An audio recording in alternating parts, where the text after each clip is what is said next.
बिस्मिल्लाहिर्रहमानिर्रहीम। शुरू करती हूँ उस पाक परवरदिगार के नाम से जिसके कब्ज़े में हम सब की जानें हैं। एक दिन नबी करीम सल्लल्लाहु अलैहि वसल्लम अपने इस्लामी लश्कर के साथ जहाद पर तशरीफ़ ले जा रहे थे। रास्ते में एक जगह पड़ाव किया।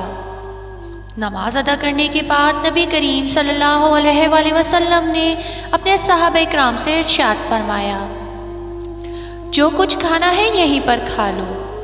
जब खाना खाने लगे तो सहाबा इकराम ने अर्ज़ किया, या रसूल अल्लाह, रोटी के साथ खाने का कुछ भी नहीं है। इसी वक्त शहद की एक मक्खी भिनभिनाती हुई आ गई। सहाबा इकराम ने अर्ज़ किया, या रसूल अल्लाह सल्लल्लाहु अलैहि वसल्लम, ये मक्खी क्यों शोर मचा रही है? हजूर सल्लल्लाहु अलैहि वसल्लम ने इरशाद फरमाया, ये मक्खी कह रही है कि हम मक्खियाँ बेकरार हैं। सहाबा इकराम के पास सालन नहीं है, हालांकि यहाँ करीबी गार में हमने शहद का छत्ता लगाया हुआ है। वो कौन है जो शहद ले आए?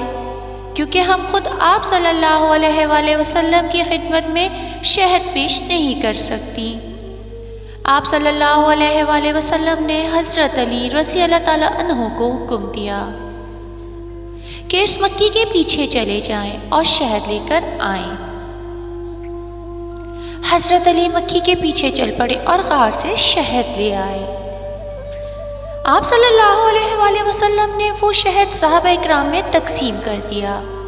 सहाबा इकराम के खाना खाने के बाद वो मक्खी फिर भिनभिनाती हुई आ गई। सहाबा इकराम ने अर्ज़ किया, या रसूल अल्लाह सल्लल्लाहु अलैहि वसल्लम, ये मक्खी अब क्यों शोर कर रही है? आप सल्लल्लाहु अलैहि वसल्लम ने फरमाया, मैंने इस मक्खी से एक सवाल पूछा था। फूल तो कड़वे भी होते हैं और फीके भी, और कुछ बदमज़ा भी, तो तेरे मुंह में ये जाकर निहायत शीरी और साफ शहद जाता है। तो मक्खी ने जवाब दिया, या रसूल अल्लाह सल्लल्लाहु अलैहि वसल्लम, हमारा एक अमीर और सरदार है और हम उसके ताबे हैं।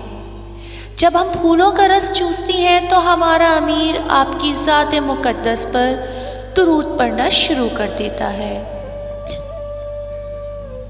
हम भी उसके साथ मिलकर दुरूद शरीफ पढ़ना शुरू कर देती हैं, तो वो बदमज़ा फीके और कड़वे फूलों का रस दुरूद पाक की बरकत से मीठा हो जाता है, और इसी दुरूद पाक की रहमत और बरकत से वो शहद बन जाता है, और इसमें हर मर्ज़ की शिफा मिल गई है। दोस्तों, दुरूद पाक की हद दर्जा फजीलतें हैं। अगर कड़वे फूलों से मीठा शहद तैयार हो जाता है तो इसकी बरकत से गुनाह भी नेकियों में तब्दील हो जाते हैं। दुरूद पाक नबी करीम सल्लल्लाहु अलैहि वसल्लम की ज़ात मुबारका से मोहब्बत का एक सरिया है। इसे 24 घंटे पढ़ने की आदत बना लें। इसी के साथ इजाज़त चाहती हूँ। अल्लाह हाफ़िज़।